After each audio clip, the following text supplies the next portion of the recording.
esta mañana vamos a hablar sobre algunos factores que obstaculizan esos momentos de vida íntima con Dios, que es a través de la oración.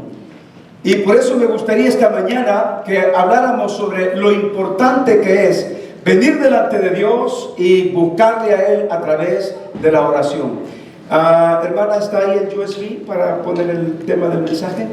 Muy bien, por eso, hermanos, el tema del mensaje es factores que obstaculizan en la oración. Quiero llevarlos a un pasaje en el libro de Isaías, en el capítulo 59, versículos 1 al 2.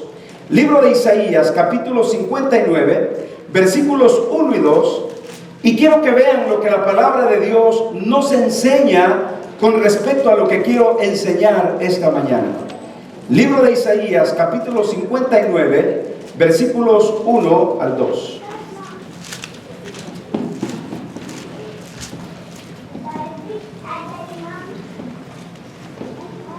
Imagínense, hermanos, imagínense este cuadro que presenta el profeta Isaías, en donde la Biblia nos dice que uno de los obstáculos más grandes que Dios encuentra en nuestras oraciones es cuando nosotros nos alejamos de Él. No significa que la misericordia de Dios se acorte, no significa que Dios falle en su fidelidad. Lo que significa es que nosotros nos hemos alejado de Dios. Todos sabemos que el pueblo de Israel fue un pueblo bendecido por Dios. Imagínense todo lo que el pueblo de Israel había recibido. Había recibido el testimonio de la ley de Moisés. Habían sido testigos de cómo Dios los había librado de la esclavitud por más de 400 años bajo el dominio de los egipcios. Faraón, todos sabemos, no quería dejar ir al pueblo de Israel, y el pueblo de Israel vio cómo con sus ojos Dios mandó las 10 plagas a Egipto. Ellos pudieron ver cómo el mar rojo se partió en dos y ellos pasaron como por tierra seca. Entonces, milagro tras milagro, bendición tras bendición. Pero ahora el profeta Isaías, a este pueblo que había recibido tantas bendiciones, el profeta tiene que encararlos y decirles que por haberle dado la espalda a Dios, que por su pecado, que por sus transgresiones, que por su indiferencia con Dios, imagínense, Dios cerró sus oídos y les dio la espalda. Yo no me puedo imaginar como humano cómo es este cuadro, porque nosotros como padres, aunque nuestros hijos se porten mal, aun cuando nuestros hijos nos dan la espalda a nosotros, en el corazón abrigamos el sentido del amor, abrigamos el cariño. Que cuando nuestros hijos están en lo profundo del suelo y se han hundido en el vicio, en el alcohol o en medio de los problemas que ellos tengan, ahí está el padre y ahí está la madre. Porque debemos recordar siempre que al final de la vida, los que quedan con nosotros son la familia, son nuestros papás. Es una madre que extiende la mano, es un padre que con enojos y todo, pero ahí está extendiendo la mano. Por eso no me puedo imaginar cómo Dios, a través del profeta Isaías, dice que ha cerrado sus oídos y les dio la espalda, porque el pecado del pueblo había sido tan grande que Dios se había cansado de ellos y ya no escuchaba sus oraciones. Entonces, uno de los obstáculos más grandes es alejarnos de Dios. Y miren lo que les dice Dios a través del profeta Isaías. ¿Están conmigo, hermanos? Amén. En el libro de Isaías, capítulo 59, versículos 1 al 2, miren lo que dice la Biblia. Primero dice Isaías: he aquí, no se ha acortado la mano de Jehová para salvar, ni se ha agravado su oído para oír. Hasta en este versículo, el profeta está diciendo que Dios sigue salvando y que Dios sigue escuchando el clamor de su pueblo. Pero cuando llegamos al versículo 2, dice la Biblia: pero Y note bien este pero vuestras iniquidades han hecho división entre vosotros y ¿quién? Y vuestro Dios. Y vuestros pecados han hecho ocultar de vosotros su rostro para no oír. Y aquí déjeme explicarle algo muy interesante. La desgracia más grande para un ser humano no es que le pronuncien cáncer en su cuerpo. La desgracia más grande de un ser humano no es que lo declaren con SIDA o con lepra o cualquier enfermedad incurable. La desgracia más grande de un ser humano es vivir alejado de Dios. Amén. Esa es la desgracia más grande. Amén. Es decir que la tragedia más grande del hombre es que ese pecado que hace división entre Dios y mi vida me aleje y haga que Dios cierre sus oídos para no escuchar. Y el pueblo de Israel había llegado a este punto, se habían convertido en un pueblo idólatra. Si usted lee los versículos más adelante, usted se va a dar cuenta que ellos asesinaban, robaban, mentían, estafaban. Se habían convertido en un pueblo sin Dios, en un pueblo sin ley. Se habían convertido en un pueblo que no querían nada que ver con Dios. Y en el versículo 1 Dios dice: todavía no se ha cortado mi mano para salvar, ni mis oídos para oír. Y en el versículo 2, pero, y ahí está el pero de Dios: pero vuestras iniquidades han hecho división y han hecho que yo dé la espalda. Miren, hermanos, yo les digo, vivimos en un país hermoso como Estados Unidos. Este es un país precioso. Este es un país de grandes oportunidades. Este es un país en donde venimos, nos refugiamos, y si trabajamos y estudiamos nos va muy bien. Pero ¿qué pasa? Lo que pasa es que a la misma vez este país le ha dado la espalda a Dios.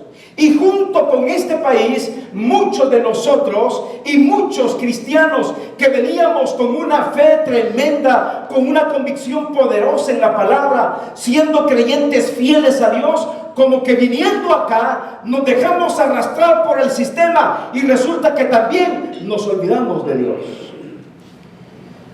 Le dije a alguien ayer estas palabras: no te conviertas en víctima de tus propias bendiciones. Dios nos bendice, pero muchas veces esa bendición se vuelve como una red en donde nosotros caemos y pensamos que lo que tenemos es por nuestro propio esfuerzo. Y comenzamos a olvidarnos paulatinamente, gradualmente de Dios, hasta que nos olvidamos, ni hablamos con Dios, ni platicamos con Dios. ¿Cuánta gente ha sido bendecida por Dios y al final le da la espalda a Dios? Gracias, Dios, ya me bendijiste, gracias por tu bendición y ahora soy feliz y ahora me voy. Fue lo que le pasó al pueblo de Israel. Fueron presas, fueron víctimas de sus propias bendiciones y se alejaron de Dios. Cometieron esa división entre Dios y ellos. Déjenme decirles que la oración es el instrumento básico para platicar con Dios. Y el pueblo de Israel se habían olvidado de platicar, de hablar, de conversar con Dios. Mis hermanos, siempre hemos dicho que no es lo mismo, fíjese bien, no es lo mismo que rezar y orar. Rezar es repetir oraciones prefabricadas por otras personas. Sin embargo, orar es una cuestión que sale del corazón, del alma. Orar es es una intención del corazón que nos hace buscar a Dios, platicar con Dios, con nuestras palabras más sencillas, no palabras rebuscadas, palabras en las cuales Dios nos va a entender, sin importar los sinónimos que nosotros usemos. Dios entiende nuestra oración, porque orar es platicar con Dios. Pero el pueblo de Israel se habían olvidado de platicar con Dios. También, hermanos, habían sustituido la oración por sacrificios. No hay nada que pueda sustituir la oración. De nada sirve haber estado sacrificando machos, cabrillos y palomías si el corazón de ellos no estaba en la conversación y en la plática con Dios. Mediante la oración, hermanos, tenemos realmente comunión personal con Dios, pero en la oración también expresamos nuestra gratitud al Señor. Cuando yo voy a orar, lo primero que le digo a Dios es: Dios, gracias por la vida, gracias por mi familia, gracias por mis hijos, gracias por los alimentos, gracias por mi salvación, gracias por mi perdón, gracias por lo que has hecho en mi vida. Y le damos gratitud y alabanza al Señor por lo que ha hecho en nuestras vidas. Eso es la oración. Pero también, hermanos, la oración es interceder por otros. Cuando yo intercedo por mi hija, por mi familia, cuando yo intercedo por mi iglesia, cuando intercedo por mis hermanos en Cristo, pero sobre todo cuando intercedo por la salvación de personas que no conocen al Señor. Yo pienso que todos necesitamos movernos en un ambiente espiritual de oración. Hermanos, díganme cuánto oramos y les diré cuán fuertes somos. Si no oramos, somos débiles espiritualmente. Si no oramos, significa que hemos caído con el pueblo de Israel y hemos sustituido la oración por actividades, por eventos, por pasatiempos, y nos olvidamos que la oración es prioridad en la vida de los hijos de Dios. Pero yo quiero esta mañana que veamos cuáles son aquellos factores que nos obstaculizan en la oración. En primer lugar, debemos entender, mis hermanos, que lo primero que me divide a mí, que me obstaculiza, es mi incredulidad. El hecho de ser incrédulo. ¿Se acuerdan ustedes quién era un incrédulo en el Nuevo Testamento? Tomás. ¡Qué incrédulo era Tomás! Estaba el Señor Jesús después de la resurrección y aún Tomás, viéndolo, no creía. Hasta que Jesús le dice: mira, Tomás, soy yo soy el Maestro, yo soy Jesús. Tócame, mete tus dedos aquí sobre mi costado, mete tus dedos aquí sobre mis orificios que me dejaron en mis manos. Y hasta entonces Tomás va y lo toca y dice: es verdad, tú eres Jesús. ¿Y qué le dijo Jesús? Tomás, bienaventurado porque has creído, pero más bienaventurados los que sin ver creyeron. Le dijo: porque has visto, has creído, más bienaventurados los que sin ver creyeron. Hermano, lo primero que Dios nos pide para contestar nuestras oraciones es que seamos llenos de fe, que le creamos al Señor. Me recuerdo que en el último mensaje, hace 15 días que yo prediqué, dije un principio muy importante. Muchas veces tenemos fe para el futuro, pero no tenemos fe para el presente. Necesitamos tener fe no solo para el futuro, sino para el presente. Muchos siempre están pensando: no, yo sé que Dios me va a bendecir, yo sé que Dios me va a dar un buen trabajo, allá cuando Dios me dé mi casita. Hermano, está bien, tenemos fe para el futuro, pero necesitamos tener fe para el presente. Dios ya me bendijo. ¿No lo saben decir el Señor, hermanos? Dios ya me bendijo, me ha dado esperanza, me ha dado salvación, me ha dado perdón, me ha dado su paz, me ha dado, hermanos, de su armonía. Dios me ha dado gozo, me ha dado tranquilidad. La mayor bendición no es tener una casa, la mayor bendición no es tener un carro, la mayor bendición es tener el gozo y la paz de Dios que sobrepasa todo entendimiento. Hay muchos ricos que no tienen paz y hay muchos pobres que son llenos de la paz y la bendición de Dios. Por eso les digo, mis hermanos, mucha gente hoy en día es rica pero es pobre, y muchos pobres somos ricos en la presencia de Dios. Por eso necesitamos inculcarnos, llenarnos de fe, porque la incredulidad, hermanos, nos separa de la bendición de Dios. Otra es la falta de paciencia. Un obstáculo grande es la falta de paciencia. A veces pedimos y pedimos, y yo entiendo eso, lo voy a decir por qué. Porque vivimos en una sociedad automatizada. Vivimos en una sociedad en donde todo es automático. Hace 30 años, ¿usted tenía un microondas en su casa? No, puro comal y pura leña. ¿Se acuerdan de aquellas ollas de presión? que las poníamos al fuego y que tenían una orejita donde destapar para que la presión saliera. ¿Y cómo le hacía?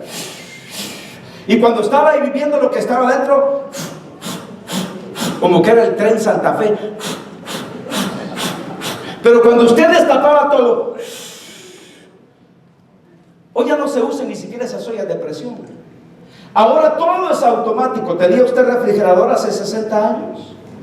¿O televisor a color, blanco? Bueno, sí, blanco y negro por lo menos. Pero todo se ha convertido en automático. Queremos una sopa instantánea, compramos de esas vasitos, hervimos agua. Hermano, yo viví como 6 meses así, a puro vasito. Queremos algo instantáneo, café instantáneo, ahí está el café. Café listo, ahí está el café. Todo es instantáneo. Y queremos que las cosas sean, hermanos, instantáneas. Y cuando vamos y oramos a Dios, hemos perdido la paciencia porque creemos que Dios va a actuar así como la que les dije, hermanos, es el microondas o la secadora de pelo. Qué bonitas vienen hoy, hermanas. Se secaron bien el pelo, qué bueno. Se lo alisaron, se lo plancharon, se lo quemaron. Entonces, yo digo que todo es ahora sí, automático. Dios no responde automáticamente. Dios nos dice en el salmo que leyó el hermano Byron esta mañana, dice que Él esperó en el Señor. De mañana oirás mi voz y delante de ti esperaré. Necesitamos esperar en la oración, pero necesitamos paciencia, hermanos, paciencia. Ahora, la paciencia es un fruto del Espíritu Santo. Yo le pregunto a usted esta mañana, ¿alguien le quitó la paciencia esta semana? ¿Le quitaron la paciencia? En donde usted dijo, ya no te soporto, ya no aguanto. Estos hijos que me diste, este marido que ya no lo soporto, esta vieja, esta señora. Acuérdense que acabo de llegar de México.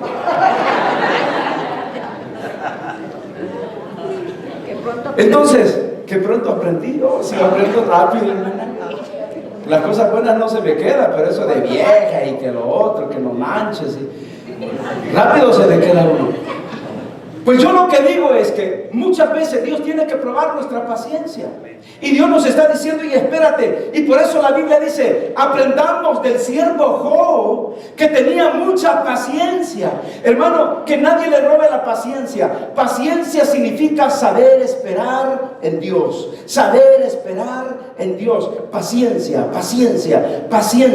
¿Hasta cuándo debemos tener paciencia? Hasta la venida del Señor Jesucristo. Otro obstáculo es nuestra falta de comunión con Dios. Y este era el problema del pueblo de Israel. Dice la Biblia que el pueblo de Israel se habían desviado tanto, hermanos, que se olvidaron de su Dios, se olvidaron de Jehová, se olvidaron que Dios había hecho grandes milagros en sus vidas y perdieron esa falta de comunión con Dios. Hermano, ¿cuál debe ser la prioridad número 1 de nosotros los cristianos? ¿Cuál debería de ser?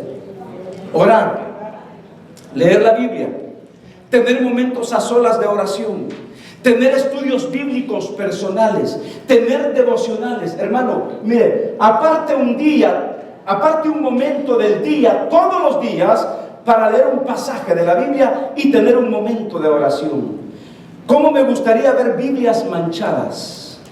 Biblias de muchos colores, en donde ustedes han leído un pasaje que les gustó y lo subrayaron. Ahora, no me vayan a mostrar una Biblia arcoíris, porque hay un tipo de Biblia que se llama Biblia arcoíris, y ahí vienen ya todos los colores con pasajes selectos de la Biblia. Ya viene así de imprenta. No me va a engañar y va a decir, mire todo lo que he subrayado. No, hermanos, subraye la Biblia, aprenda la Biblia, memorice la Biblia, estudie la palabra, tenga comunión íntima con Dios. Otro obstáculo son nuestros pecados no confesados. Ahora, usted va a decir, pero pastor, yo no he pecado. La Biblia dice, todos somos pecadores. Todos pecamos, ofendemos de alguna manera. Mire, pecamos con nuestra mirada, con nuestra mente, pecamos con nuestros pensamientos. ¿Con qué no pecamos? Con nuestra lengua. Pecamos, hermanos, con nuestras intenciones, con nuestras actitudes. Y a veces esos pecados no confesados confesados, hermanos, no hacen que Dios conteste nuestras oraciones. Dice la Biblia que David decía: mientras callé, se envejecieron mis huesos. Le dio enfermedad al rey David mientras callaba y no confesaba. Y la Biblia dice que el que encubre sus pecados no prosperará. Pero también la Biblia dice: hijitos míos, si alguno de vosotros hubiere pecado, abogado tiene para con el Padre. Y si confesamos nuestros pecados, Él es fiel y justo para perdonar nuestros pecados y limpiarnos de toda maldad. Tenemos una promesa maravillosa de parte de Dios. La promesa es que si confesamos nuestros pecados, ahí está Él fiel y justo para perdonarnos y limpiarnos de toda maldad. También, hermanos, otro de los obstáculos que yo encuentro es nuestra falta de perseverancia en la oración. Muchas veces, por la misma falta de paciencia, se ha fijado que a veces oramos una vez por una necesidad, pero ya no volvemos a insistir. ¿Sabe qué significa perseverancia? Significa insistir, significa tener paciencia. Perseverancia significa luchar hasta alcanzar la meta. Eso es perseverancia. Luchar, luchar, luchar, luchar. Y a veces oramos: Señor, cambia la vida de mis hijos, pero lo hace una vez por mes, una vez por año. Allá cuando se portaron mal. Perseverancia es: Señor, aquí estoy, todos los días te presento a mis hijos para que los cambies. Y yo le digo, hermano, le digo, hermana, con la paciencia, un día usted verá a sus hijos transformados, los verá salvados y los verá sirviendo al Señor para gloria y honra del Señor Jesucristo. Y todo por la perseverancia. Necesitamos perseverar en la oración. ¿Se acuerda usted de aquella viuda que tenía un hijo y que este hijo fue puesto en la cárcel? Y la viuda todos los días iba delante del juez y le decía: por favor, dejen libertad a mi hijo. Estaba almorzando el juez y ahí estaba la viuda. Estaba desayunando, ahí estaba la viuda. Estaba durmiendo el juez y ahí estaba la viuda tocando: dejen libre a mi hijo. Estaba el hombre descansando, ahí estaba la viuda, perseverando, insistiendo, hasta que un día el juez dijo: esta mujer ya me tiene harto, esta mujer me tiene cansado. Y que dijo: ya, hombre, dejen en libertad a su muchacho y me deja en paz. Miren lo que hace la perseverancia, hermanos, la insistencia. Cuando usted insiste, insiste e insiste, tenemos un Dios que va a abrir sus oídos y va a contestar nuestras peticiones. Porque el Dios que tenemos es un Dios que oye nuestras plegarias cuando vamos con perseverancia delante de Dios. Otro punto es este: la falta de armonía en nuestras relaciones personales. ¡Qué tremendo! Dios no escucha la oración cuando estás enojado con tu hermano en Cristo.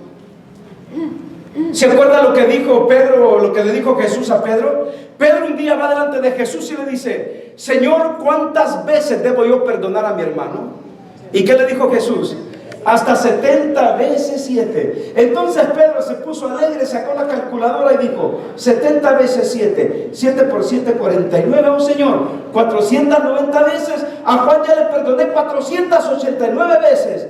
Y Jesús le dijo: no, Pedro, no tienes que sacar la calculadora aquí. Lo que te estoy tratando de decir es que perdonar hasta 70 veces 7 significa tener una actitud de perdonar siempre. Siempre. ¿Sabe, hermano, qué difícil es muchas veces que estando aquí en la casa de Dios no sabemos perdonarnos unos a otros? Perdonémonos. Perdonémonos. Perdona a tu esposo, perdona a tu esposa, perdona a tus hijos.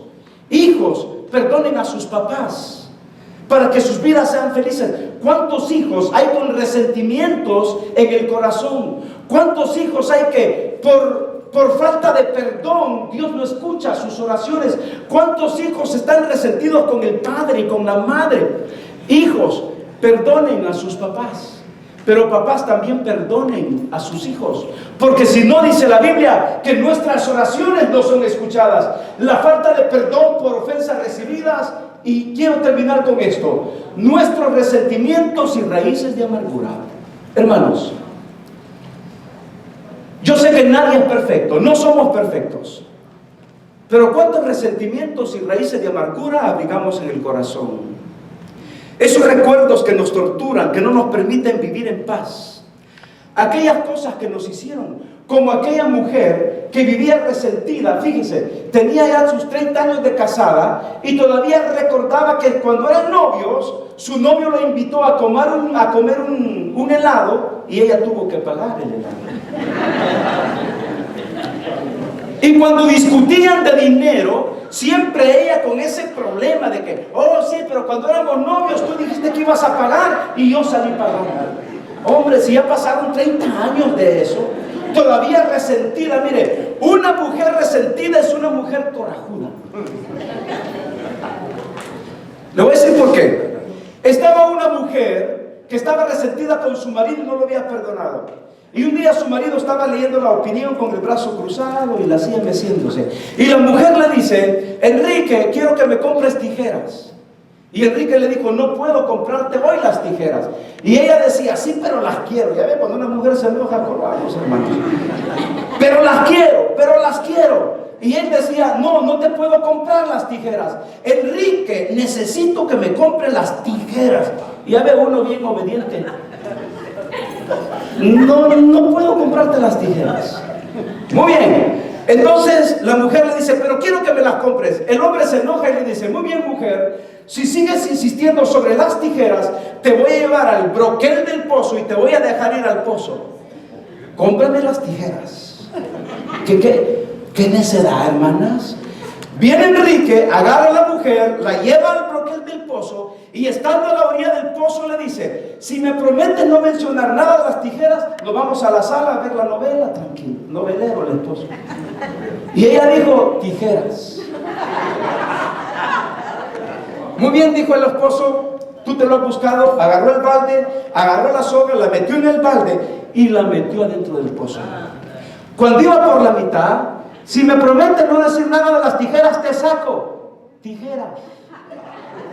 Tú te lo has buscado. La metió más al fondo. Por favor, mi amor, si me prometes no decir nada de las tijeras, te saco. Y la mujer, tijeras. Y como ella iba bien adentro, solo se escuchaba el eco de tijeras, tijeras, tijeras. Y esto enojó tanto a Enrique que la metió adentro. Y como no veía nada por lo oscuro, agarró una lámpara y cuando la alumbró, la mujer se estaba hundiendo y con la mano le hacía la seña de las tijeras. Necesitamos olvidar resentimientos, toda raíz de amargura, yo le digo, para que Dios conteste nuestras oraciones. Oraciones, hermanos, que toquen el corazón de Dios y hagamos que Dios abra sus oídos para la oración de sus hijos. Démosle un aplauso al Señor y digámosle gracias porque Él siempre escucha nuestras oraciones. Cierre sus ojos y juntos oremos a Dios. Padre, te damos gracias. Gracias por tus bendiciones, gracias por tu amor, gracias porque hasta aquí nos has ayudado. Te pido, Padre, que tú nos bendigas a todos y que cada uno de nosotros pueda entender que separados de tu amor, Señor, no podemos hacer nada. Bendice a mis hermanos, bendice a mis hermanas, guárdanos en el nombre de Cristo y te pido que nuestros diezmos y ofrendas sean de gran bendición para tu obra. Te lo pido todo, Padre, en el nombre de Jesucristo, tu Hijo. Amén y amén.